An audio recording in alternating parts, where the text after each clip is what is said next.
Assalamualaikum warahmatullahi wabarakatuh. Hai Tappers, welcome to podcast Teknologi Pendidikan Fakultas Ilmu Pendidikan Universitas Negeri Surabaya. Hai, aku Nata yang kali ini akan nemenin kalian dengan topik menarik tentang apa sih strategi belajar yang bisa dilakukan di tengah pandemi seperti ini. Oke, before we start it, aku mau nyapa teman-teman yang mungkin masih dalam suasana setelah libur lebaran. Semoga sehat selalu, dan jangan lupa para mahasiswa yang harus tetap semangat belajar di kala pandemi yang memang belum ada ujungnya seperti ini. Hope you guys always have a great time dan tidak menyerah. Nah, berbicara soal pandemi dan belajar, episode dan tema yang menarik kali ini kita datangkan di pembicara yang inspiratif dan tentunya salah satu mahasiswa cemerlang di teknologi pendidikan. Yuk kita sabar dulu. Hai Kak Wisnu, gimana kabarnya? Hai Kak Nata, baik. Alhamdulillah kabar saya hari ini sehat. Bagaimana Kak Nata sendiri? Alhamdulillah tetap masih sehat di sini. Oke. Nah, sebelum kita masuk ke pembicaraan kali ini, boleh dong diceritain sedikit apa sih aktivitas yang menarik yang baru saja dilakukan oleh Kak Wisnu? Kalau aktivitas menarik akhir-akhir ini sih saya lebih fokus ke kegiatan UKM sih Kak Nata. Jadi itu sama yang terakhir paling menarik itu kayak kegiatan bakti sosial pas bulan Ramadan bagi-bagiin takjil gitu aja sih. Iya, bener banget ini. Barusan Lebaran, pasti ada kegiatan bagi-bagi takjil, ada kegiatan sosial-sosial yang menarik ya. Nah, Oke. ngomongin setelah Lebaran, kita masih ada proses belajar nih. Kita masih harus belajar online di kampus-kampus kita sendiri nih. Nah, sesuai tema kali ini, strategi belajar di tengah pandemi nih. Aku mau tanya dengan Kak Wisnu, apa mahasiswa sendiri tuh mengalami nggak sih kesulitan tenaga di tengah pandemi, terutama untuk kita tahu ya di teknologi pendidikan tugas yang basic kita itu mengarah pada proyek seperti di jurusan teknologi pendidikan sendiri itu ada membuat film, ada contohnya kita membuat aplikasi dan lain sebagainya. Gimana nih menurut Kak Wisnu? Ya, baik. Terima kasih Kak Nata atas pertanyaannya. Jadi, kalau menurut pengalaman yang saya rasakan pribadi ini ya, munculnya sebuah kendala yang bahkan membebani mahasiswa ini merupakan suatu kelumrahan. Sebab kita perlu mengingat kembali bahwasannya usia muda itu merupakan sebuah kondisi di mana mereka sebagian besar terstigma ingin berusaha selalu bisa melakukan banyak hal seorang diri tanpa memikirkan batasan diri mereka. Nah, kalau menurut saya dari situlah di saat banyak hal itu saling bertabrakan gitu ya Kak Nata, dan mereka sudah mulai tidak bisa mengendalikan diri untuk menghandle hal itu semua, maka terjadilah kesulitan tersebut. Hal inilah yang juga berdampak pada kurangnya waktu mereka untuk lebih banyak belajar, sehingga seharusnya kesulitan tersebut bisa mereka lalui dengan belajar, yang awalnya seharusnya bisa menjadi tidak bisa atau terkendala.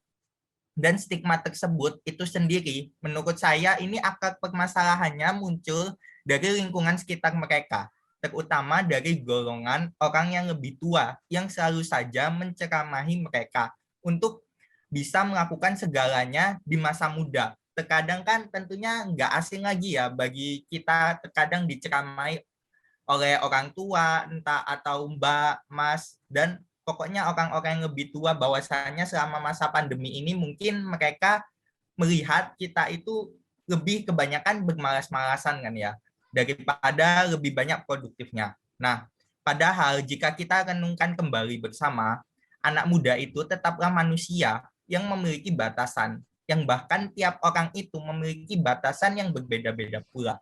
Dan mereka bukanlah robot ataupun bahkan malaikat yang bisa melakukan segalanya dalam satu waktu. Jadi penting untuk diingat bahwa mereka dalam menyadari batasan diri mereka itu sendiri harus dipenuhi kesadaran bahwa mereka hanyalah seorang manusia biasa. Jadi seperti itu Kak Nata. Oke, bener bagus banget nih. Kita harus sadar akan diri sendiri, kemampuan kita sendiri. Nah, dari Kak Wisnu sendiri nih, sebagai mahasiswa tentunya ya, apa sih yang membuat Kak Wisnu tetap mau bangun, tetap mau semangat di tengah kesulitan pandemi yang mungkin sangat-sangat membosankan atau yang lain? Apa sih menurut Kak Wisnu? Wah, ini menurut saya cukup pribadi dan lebih mendalam. Jadi saya mohon izin untuk lebih mendalam menceritakan tentang diri sendiri ya, Kak Nata. Iya, silahkan. Jadi kalau menurut pengalaman yang saya rasakan pribadi, tentunya hal tersebut sangat berkaitan erat dengan yang namanya ada 3 istilah nih, Kak Nata. Yang pertama ada support system, yang kedua mood buster, dan yang ketiga itu feeling good. Yang tentunya harus dimiliki oleh pribadi tiap orang masing-masing. Kalau dari pengalaman saya pribadi yang saya rasakan ini, saya itu termasuk tipe orang yang ketika sedang menghadapi kesulitan, lebih banyak membutuhkan rangkulan dari orang lain untuk membimbing saya dalam menyelesaikan kesulitan yang saya hadapi tersebut. Sehingga saya sekarang ini memiliki yang namanya support system dan mood buster. Dan mereka orang-orang yang paling saya kasihi dan sayangi. Yang saya maksud itu adalah keluarga dan sahabat saya. Karena mereka lah yang selalu menerangi jalan saya untuk mencapai titik akhir, sehingga bisa keluar dari yang namanya jurang keputusasaan yang begitu gelap gulita. Dan saya yakin setiap mahasiswa tentunya pasti memiliki caranya masing-masing untuk menemukan jalan keluar nih dari kesulitan yang dihadapinya. Entah ingin keluar dari kesulitannya bersama dengan bantuan dari orang lain seperti saya tadi, melalui support system atau mood buster yang dimilikinya, atau hanya ingin cukup mengandalkan dirinya sendiri saja untuk keluar dari kesulitan yang dialaminya dengan melakukan berbagai macam cara supaya dia dapat memperbaiki dan menjaga perasaannya, moodnya. Sebab kan terkadang kebanyakan orang itu melakukan aktivitas itu mood-moodan ya. Kalau misalnya moodnya bagus, dia laksanakan. Kalau enggak, ya tergantung. Tapi kebanyakan orang kalau misalnya mood enggak bagus, lebih memilih untuk tidak melaksanakan aktivitas tersebut. Sehingga itu perlu dijaga agar tetap baik ketika hendak melewati kesulitan tersebut. Kalaupun ada dari mereka yang tidak bisa menentukan jalan mana yang mereka ingin ambil nih, entah ingin melalui bersama dengan orang lain ataupun melewati kesulitan tersebut hanya bergantungan pada diri sendiri, maka saya tetap percaya bahwasannya seiring berjalannya waktu mereka pasti akan mampu menyadari kedua jalan tersebut. Mereka pasti akan menemukan suatu saat nanti. Sama halnya dengan yang dulu pernah, maaf sebelumnya Kak Nata, kalau misal saya jadi teringat masa lalu nih yang diucapkan oleh sahabat saya, yakni mungkin memang manusia akan kehilangan harapan mereka bersama dengan senja. Namun manusia bisa menemukan kembali harapan mereka yang baru bersama dengan terbitnya fajar di esok hari. Jadi saya hingga saat ini mempercayai bahwasanya manusia meskipun tidak bisa memutuskan di hari ini, tetapi percayalah di esok hari mereka pasti akan menemukan titik terang dari permasalahan tersebut. Jadi begitu Kak Nata. Terima kasih. Bagus banget. Jadi kalau aku dengerin tadi, trust the process ya, Kak. Jadi kita harus pelan-pelan gitu. Bagus banget nih dari Kak Wisnu. Lebih menarik lagi. Tadi ngomongin soal kesulitan dan proses, kita mengarah ke pembelajaran kita sehari-hari nih. Kesulitan dan proses belajar itu menurut saya adalah hal yang bersandingan ya. Terus gimana sih proses memahami pembelajaran di perkuliahan Kak Wisnu sendiri? Terus apa sih kesulitan di pembelajaran bagi Kak Wisnu? Baik Kak Nata, terima kasih atas pertanyaannya.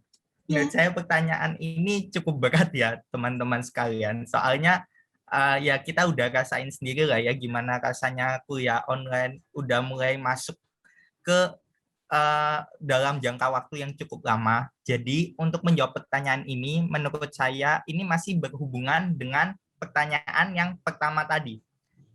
Namun sebelumnya saya ingin menjelaskan terlebih dahulu tentang hal lain yang ingin saya sampaikan. yakni jadi dari poin pertanyaan yang dilontarkan oleh Kak Nata tadi, menurut sepengetahuan yang saya miliki, kesulitan ketika kita sedang mencoba memahami materi pembelajaran itu disebabkan oleh dua faktor utama, yaitu ini menurut saya loh.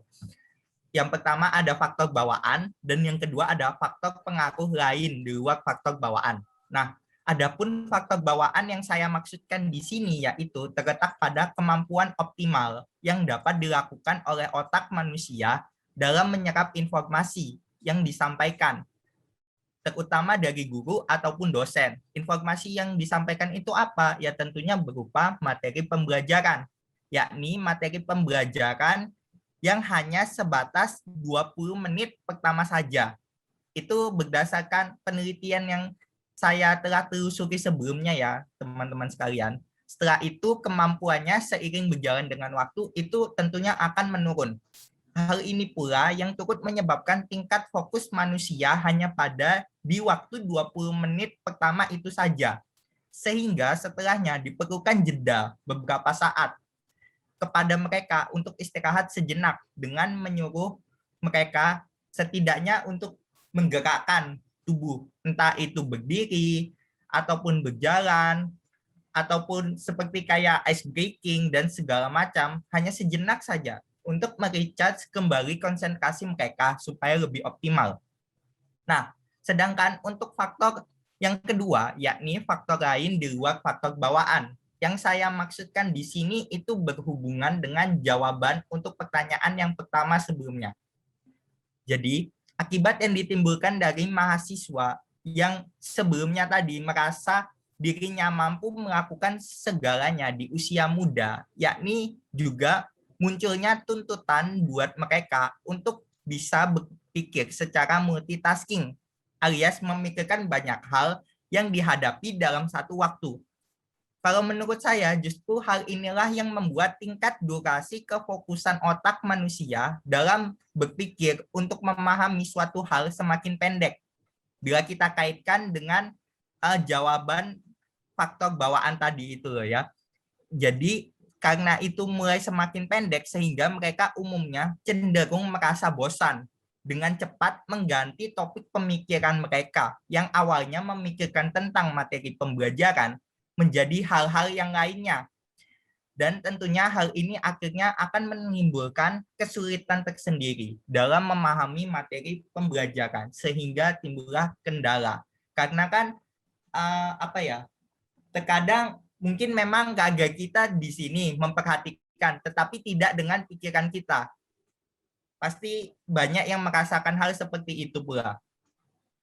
Apalagi ketika proses perkuliahan atau pembelajaran yang begitu membosankan.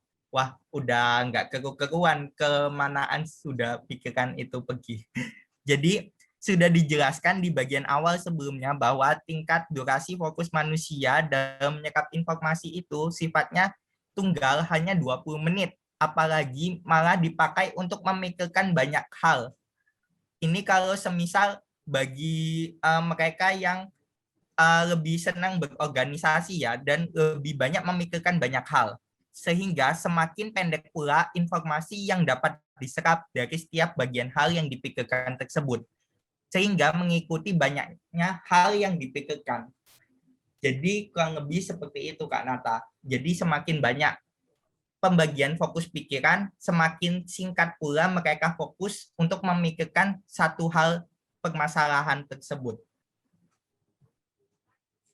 Oke. Jadi kita perlu adanya refresh, perlu adanya pembagian yang sesuai dengan kemampuan kita seperti itu ya Kak Wisnu. Iya, benar sekali Oke. Kak Nata.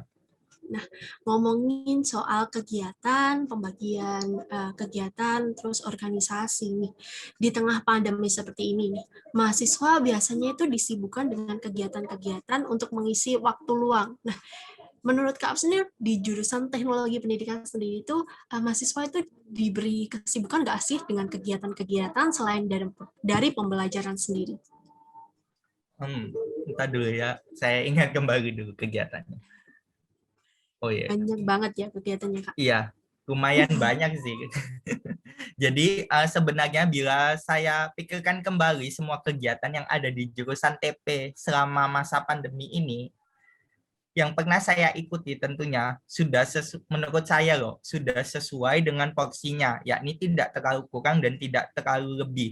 Hanya saja kembali lagi menyangkut hubungan jawaban pada pertanyaan pertama. Bagi mahasiswa yang merasa mereka mampu melakukan banyak hal di usia muda tanpa sadar mereka itu tidak memikirkan batasan diri mereka sendiri, Kak Nata. Nah, tentunya kata sibuk tersebut mulai dapat kapan saja menghampiri kehidupan yang mereka miliki. Tentunya kata kata sibuk tersebut bisa berubah menjadi kata sangat sibuk bila beriringan mengikuti sebanyak apa organisasi kemahasiswaan ataupun kegiatan UKM ataupun kegiatan lainnya yang diikuti selama masa perkuliahan di sini, Kak Nata. Jadi seperti itu. Sehingga kata sibuk tersebut menurut saya definisikan itu sebagai bentuk dari sebuah keluhan terhadap respon atas diri mereka sendiri secara tidak langsung, yang dimana mereka merasa kurang mampu untuk menyelesaikan banyak hal dalam satu waktu. Sehingga mereka membutuhkan jeda waktu untuk beristirahat sejenak. Entah itu refreshing, 1 hari. Menurut saya 1 hari aja cukup. Entah itu caranya melalui kayak self love atau me time, quality time, dan segala macam bentuk refreshing lainnya. Sehingga yang perlu saya tekankan ulang kembali di sini adalah bahwasanya betapa pentingnya kita untuk mengenali diri kita sendiri, terutama dalam menggali batasan waktu yang dimiliki pada diri kita dalam mengerjakan sesuatu hal, apalagi dalam jumlah hal yang banyak, terutama dalam satu waktu alias multitasking. Jadi seperti itu, Kak Nata. Oke, terima kasih. Jadi kita harus mengetahui porsi diri kita sendiri nih. Ya, Benar kata Kak benar. Wisnu. Tadi kita ngomongin soal bagaimana mahasiswa, bagaimana diri sendiri berkegiatan, bagaimana melakukan suatu kegiatan harus pada porsinya, harus ada prosesnya sendiri-sendiri. Nah, Ya. kita dari jurusan teknologi pendidikan nih, dari segi jurusan sendiri nih, mahasiswa apakah didorong untuk melakukan sebuah kegiatan, contohnya kayak webinar atau lomba-lomba yang memang masih berhubungan atau linear dengan teknologi pendidikan. Kak Wisnu sendiri punya pengalaman? Punya, Kak Nata, tentunya. Ya, silahkan diceritakan. Baik, jadi menurut pengalaman saya pribadi, saya rasa iya. Meskipun memang kenyataannya itu bisa dikatakan lumayan banyak kegiatan yang diadakan di jurusan itu. Namun bukan berarti semua kegiatan tersebut alhasil tidak membuahkan apa-apa, alias dapat dikatakan sia-sia. Karena ini menurut kacamata lensa sudut pandang saya pribadi loh, karena jadi itu merupakan suatu cara dari para bapak ibu dosen untuk memperkenalkan kepada para mahasiswanya begitu beragamnya jenis fokus bidang dalam keilmuan yang ada di jurusan teknologi pendidikan ini. Sehingga hal ini pula sekaligus secara tidak langsung mencoba untuk membimbing para mahasiswanya dalam menyadari dan menemukan sendiri fokus bidang keahlian yang dimana menurut mereka merasa cocok dan mereka minati. Seperti halnya yang saya rasakan hingga saat ini, Kak Nata, yang dulunya saya, kalau boleh jujur ya, sama sekali tidak begitu tahu tentang apa-apa mengenai materi yang akan dipelajari di jurusan TP ini, yang kemudian hingga saat ini mampu memfokuskan diri pada bidang keahlian yang saya minati. Seperti misalnya saya lebih fokus ke bidang fotografi, perencanaan pelatihan, ataupun dalam hal perkurikuluman. Sehingga secara otomatis itu memberikan saya pencerahan tersendiri, Kak Nata, mengenai apa yang harus saya lakukan selanjutnya, yaitu saya harus bisa lebih fokus untuk lebih mendalami dan mengasah keterampilan kemampuan yang berhubungan dengan fokus bidang yang saya minati tersebut itu tadi, agar nantinya ketika ada perlombaan nih yang berhubungan dengan fokus bidang yang saya minati tersebut, saya bisa turut ikut berpartisipasi di dalamnya untuk mewakili jurusan saya. Dan bila memang ditakdirkan oleh Tuhan, sampai diberi rezeki kemenangan, alhamdulillah, mungkin memang rezeki saya agar bisa mengharumkan nama baik jurusan saya. Dan saya menganggap hal tersebut sebagai bentuk terima kasih saya atas hal yang dilakukan selama ini oleh jurusan kepada saya. Kurang lebih seperti itu, Kak Nata. Bagus banget nih Kak Wisnu. Jadi di teknologi pendidikan sendiri itu sebenarnya banyak kegiatan yang bisa diikuti dan banyak juga nih lomba-lomba yang linear dengan jurusan teknologi pendidikan. Mengingat teknologi pendidikan memang banyak sekali yang dipelajari ya Kak Wisnu. Ya, benar sekali. Nah, tadi Kak Wisnu juga menyebutkan kalau akhirnya Kak Wisnu punya nih fokus apa yang ingin dijalani atau apa yang ingin difokuskan untuk kedepannya. Ya. Gimana sih Kak Wisnu bisa akhirnya menemukan, oh aku ingin fotografi atau aku ingin mendalami sebuah kurikulum. Apa sih, apakah ada nih sistem pembelajaran yang mungkin ada dosen lakukan agar mahasiswa tetap aktif, jadi mahasiswa ini tertarik pada suatu bidang. Ada nggak Kak Wisnu sistem pembelajaran yang dilakukan oleh dosen yang mungkin Kak Wisnu masih ingat sekali? Iya, Kak Nata. Jadi, maaf sebelumnya saya tertawa soalnya ini saya betul-betul menurut saya berkesan sekali ini. Bagus, menarik Jadi, nih kayaknya. iya. Jadi sebenarnya menurut saya ya Kak Nata, setiap Iya. dosen di jurusan teknologi pendidikan itu dari pengalaman yang saya rasakan sendiri memiliki keunikan cara mengajarnya sendiri-sendiri. Yang membedakan jelas antara dosen yang satu dengan dosen yang lainnya. Namun ada salah satu tipe cara mengajar dosen yang menurut pendapat saya pribadi cukup mampu memberikan dampak yang lumayan membekas sehingga memunculkan kesan tersendiri di kalangan para mahasiswanya. Saya tidak perlu menyebutkan nama dosen tersebut kan ya, karena saya yakin pasti mahasiswa TP sangat dapat langsung mengenali beliau bila saya menjelaskan satu kata kunci dari cara mengajar yang beliau lakukan ini. Jadi menurut kacamata penglihatan saya selama ini, mahasiswa itu tidak bakal bertindak aktif di kelas, apalagi selama masa pandemi sekarang ini, yang zamannya serba online, kecuali dosen tersebut mampu memilih cara yang tepat agar membuat kondisi di mana para mahasiswanya memperhatikan dan menyadari akan kehadiran beliau tersebut. Dan kondisi tersebut yakni ada kondisi di mana mahasiswa itu sengaja dibuat merasa benar-benar sangat membutuhkan beliau. Dan yang kedua, ada kondisi di mana mahasiswa itu dibuat mampu merasakan dampak yang cukup membekas Kak Nata, baik secara ingatan maupun mental. Terutama ini mental ya, dari tekanan yang beliau keluarkan. Sehingga dapat kita simpulkan bahwasannya dari hal ini, mahasiswa tidak akan berperan aktif dalam pembelajaran bila tidak merasakan dua kondisi tersebut itu tadi, yakni butuh dan tertekan atau mendesak. Jadi, cara mengajar dosen ini yang saya maksudkan, beliau membuat kondisi butuh dengan cara beliau terkadang menghilangkan kabar diri alias tidak memberikan informasi kehadiran kepada PJ pada jam perkuliahan, entah beliau lupa atau memang lagi ada urusan sibuk-sibuknya mengenai hal lain, sehingga pada kondisi tersebutlah jam pembelajaran dibuat dalam kondisi menggantung, sehingga para mahasiswa, khususnya para PJ ini dibuat khawatir oleh beliau, yang berujung pada kesadaran bagi para mahasiswa itu sendiri bahwasanya mereka sangat butuh materi pembelajaran yang seharusnya disampaikan oleh beliau. Lalu kondisi yang kedua nih, karena kondisi yang tertekan atau terdesak. Jadi beliau ini mengajar dengan cara ketika hendak menyampaikan materi secara tidak terduga dan tertebak, tiba-tiba beliau secara acak melontarkan pertanyaan kepada para mahasiswanya, baik yang nampak atau on cam ataupun yang tak tampak sekalipun, yaitu off cam. Dan apabila beliau mendapati ada mahasiswa yang tidak memperhatikan penjelasan beliau, baik dengan alasan hilang signal pergi ke WC ataupun mati listrik sekalipun, dan berbagai macam alasan lainnya, beliau pun tetap menolak secara keras dan tidak ingin menerima berbagai macam alasan apapun itu bentuknya.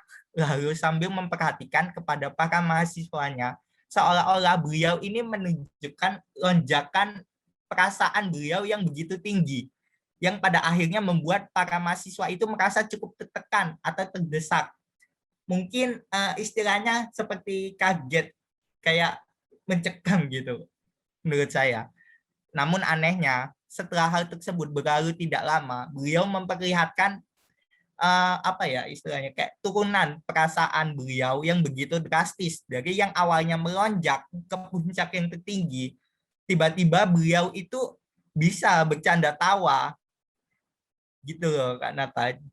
Sehingga tak heran bila ada mahasiswa yang berpendapat bahwa ketika hendak memulai jam perkuliahan bersama beliau, perlu menyiapkan mental, layaknya seperti sedang berada pada pelatihan militer. Dan juga ada yang berpendapat bahwa bila diajak oleh beliau, mental saya rasa seperti dinaikkan dalam roller coaster yang bergerak naik turun tak menentu dan tak terduga. Jadi sudah dapat menyimpulkan sendiri kan siapa sosok beliau tersebut. Mungkin cukup itu dulu cerita saya dari Kak Nata. Selebihnya bisa disambung kapan-kapan lagi. Oke. Jadi beragam banget ya dosen di teknologi pendidikan. Ada yang memang menuntut aktif dengan menguatkan mental kita dan banyak sekali nantinya. Jadi cara atau strategi pembelajaran dosen di teknologi pendidikan Universitas Negeri Surabaya ini memang beragam banget ya Kak. Iya. Nah, tadi ngomongin soal kita sudah berada di pandemi, kita harus belajar, kita harus masih ditekan secara mental nih. Nah, apa sih yang membuat kakak bertahan di tengah pandemi seperti ini?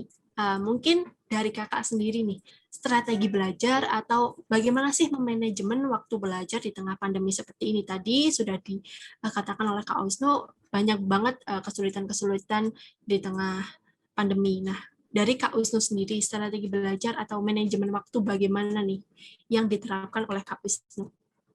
Baik, terima kasih Kak Nata atas pertanyaannya. Jadi saya ingin menjawab pertanyaan poin yang pertama tadi dulu ya. Apa aja sih yang membuat kakak bertahan di tengah selama pandemi sekarang ini? Kalau untuk yang ini, berhubung saya tipe orang yang sebelumnya saya sebutkan lebih membutuhkan rangkulan orang lain ketika sedang menghadapi kesulitan. Jadi tentunya yang membuat saya mampu mempertahankan konsistensi belajar di tengah pandemi ini adalah kedua istilah yang telah saya sebutkan sebelumnya, yakni support system dan mood booster. Hal ini lebih saya tekankan terutama ke sahabat saya yang lebih banyak berperan dalam keseharian saya. Sekaligus semenjak saya diberikan oleh Tuhan hal istimewa yang mampu mengubah hidup saya ke arah yang lebih baik. Hingga sekarang ini melalui kehadiran sosok sahabat tersebut. Entah kenapa aneh aja gitu kayak terpatri di dalam niat saya sebuah komitmen bila saya itu harus lebih pintar dan memiliki wawasan yang begitu luas dari sahabat saya. Ini karena saya mulai menyadari bahwasannya mungkin suatu saat ke depannya nanti kemungkinan besar saya yang akan lulus lebih dahulu. Maksudnya di sini kan di teknologi pendidikan sendiri ada tuh program lulus lebih cepat 3,5 tahun. Nah, jadi kemungkinan besar saya mungkin bisa termasuk di salah satunya, amin, daripada sahabat saya itu. Sehingga ketika telah tiba saatnya, hal yang saya sadari dari sekarang ini terjadi, saya akan tetap memegang komitmen saya untuk menemaninya hingga kami bisa lulus bersama. Hingga ada waktu luang untuk saya bisa mengulurkan tangan untuk membantu dirinya dalam mengerjakan skripsinya ketika mengalami kesulitan ataupun kendala dengan menggunakan pengetahuan luas yang saya miliki ini. Dan mungkin kita bisa lebih memperhatikan hal-hal yang lebih sederhana ya. Terkadang tidak heran ada istilah hal sederhana itu bisa berdampak besar terhadap suatu perubahan. Jadi ini hanya dari saya pribadi saja, dan mungkin bagi teman-teman yang memiliki sahabat juga mungkin dapat merasakan hal yang saya rasakan ini. Jadi terkadang penyemangat saya itu sangatlah sederhana dalam mempertahankan konsistensi belajar selama kuliah ini, yakni cukup dengan memandang foto bersama kami saat pertama kali kami bertemu. Mengapa hanya sesederhana itu? Karena menurut saya hanya memandang foto saja, entah mengapa itu memberikan kekuatan yang begitu besar, yang membuat saya seolah dapat mencapai berbagai macam kemustahilan untuk saya capai. Seperti salah satunya adalah meraih beasiswa dengan tingkat keketatan yang lumayan berat. Selain itu pula, dengan hal sederhana memandang foto itu tadi saja di dekat saya ketika saya mengerjakan tugas, meskipun saya capek, lelah, tetap saja saya mampu bangkit untuk melanjutkan kembali berbagai kesulitan pelajaran yang saya alami selama kuliah ini. Karena seketika teringat aja gitu Kak Nata, hanya melalui memandang foto itu teringat akan komitmen yang saya buat untuk sahabat saya itu tadi. Lalu untuk masalah strategi belajar ataupun strategi manajemen waktu itu sendiri, menurut pendapat saya, para mahasiswa itu perlu memperhatikan dan memandang penting dua hal berikut ini. Yang pertama, itu ada menentukan prioritas. Semakin banyak organisasi ataupun UKM, ataupun aktivitas, entah aktivitas apapun itulah namanya, serta tanggung jawab yang dimiliki oleh mahasiswa tersebut, tentunya secara mengalir seiring berjalannya waktu sambil berjalan. Tentunya mahasiswa tersebut telah diajarkan yang namanya prioritas dan tinggal mahasiswa tersebut menentukan sendiri. Menurut dia, mana yang benar-benar dikatakan sebagai prioritas utama, serta perlu memahami betul mengenai makna istilah prioritas utama tersebut secara sadar, baik dalam hal belajar, di perkuliahan, ataupun dalam melaksanakan aktivitas organisasi ataupun urusan lainnya. Dan yang kedua adalah kenalilah dirimu sendiri lebih dalam untuk menyadari dan memperhatikan batasan diri yang kalian miliki. Mau semuda apapun usia kita yang dipandang oleh orang yang lebih tua, yang dimana menurut mereka usia muda itu lebih dapat melakukan segalanya dan lebih banyak, sekalipun mahasiswa tetaplah manusia biasa yang diciptakan oleh Tuhan dengan keterbatasannya masing-masing. Nah, setelah kedua hal tersebut diterapkan dan istilahnya kayak diketahui dan dikuasai dengan baik, insya Allah, sambil berjalan mengalir terkait cara memanajemen waktu dan hal-hal penting lainnya dapat dipelajari lebih mendalam secara beriringan mengikuti berjalannya waktu itu tadi Kak Nata. Jadi seperti itu. Oke, makasih. Bagus banget dari Kak Wisnu tadi ngomongin soal strategi. Jadi kita harus tahu nih apa yang menjadi prioritas utama kita saat kita belajar atau menempuh perkuliahan contohnya. Nah, Iya. tadi sudah dikatakan oleh Kak Wisnu bagaimana support system itu sangat berpengaruh, bagaimana orang-orang terdekat kita itu sangat berpengaruh di kala pandemi seperti ini. Karena kita memang banyak menghabiskan waktu dengan orang-orang terdekat kita sekarang ya Kak Wisnu ya. Iya, betul sekali Kak Nata. Iya benar. Nah, jadi strategi pembelajaran menurut Kak Wisnu yang bisa kalian lakukan adalah mencari support system untuk kalian sendiri, mencari apa yang tepat untuk kalian sendiri gitu ya Kak Wisnu. Iya Kak Nata. Bagus banget hari ini pembicaraan hari ini dengan Kak Wisnu. Nah, terakhir nih, mungkin Kak Wisnu mau kasih saran untuk mahasiswa teknologi agar tetap semangat, tetap menjalani pendidikan di tengah pandemi. Jangan sampai sedikit aja dari Kak Wisnu semangat atau saran. Boleh nih, Ya. silakan. Baik, Kak Nata. Ya, Sebetulnya cukup sulit ya teman-teman bagi saya. Soalnya kan kita ketahui sendiri bahwasanya tiap orang itu memiliki kebutuhan yang berbeda-beda. Namun ada beberapa hal penting nih yang perlu kalian wajib ketahui. Jadi ketika kita sedang mengalami kesulitan, itu sebetulnya yang perlu kalian ketahui betul.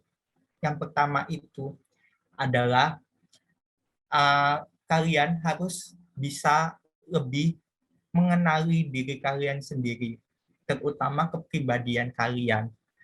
Kepribadian dalam arti entah kesenangan kalian itu apa, entah kegemaran kalian itu apa, entah pokoknya hal-hal yang membuat kalian senang.